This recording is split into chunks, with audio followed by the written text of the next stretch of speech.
వెంకటేశ్వర స్వామి వారి అవతారమునందు ఉన్న గొప్పతనం ఏది అంటే కేవలము ఆయన దర్శనము చేత అంత పుణ్యాన్ని సంపాదిస్తాడు.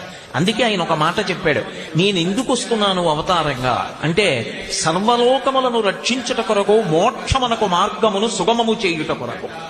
కలియుగంలో మోక్షాన్ని పొందడం అంత తేలికైనటువంటి విషయం కాదు. కానీ ఎవరు నా యందు భక్తితో ఉంటారో, ఎవరు నా యందు ప్రీతి కలిగి ఉంటారో అటువంటి వారి పట్ల నేను సదా ప్రసన్నుడనై ఉంటాను.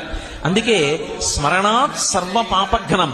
ఒక్కసారి వెంకటాచల క్షేత్రాన్ని కళ్ళు మూసుకుని ఆ 7 కొండలు తలుచుకుని, ఆ 7 కొండలు, 7 కొండల మీద ఉన్నటువంటి ఆనందనిలయ విమానం, ఆనందనిలయ విమానంలో పద్మపీఠం మీద నిలబడినటువంటి ఆ స్వామి యొక్క దివ్యమంగళ విగ్రహాన్ని, ఆ దివ్యమంగళ విగ్రహం యొక్క వైభవాన్ని, ఆయన నిలబడేటటువంటి రీతిని, ఆయన పట్టినటువంటి ముద్రల్ని ఒక్కసారి స్మరించినంత మాత్రం చేత స్మరణాత్ సర్వపాపఘ్నం, ఆ స్వామి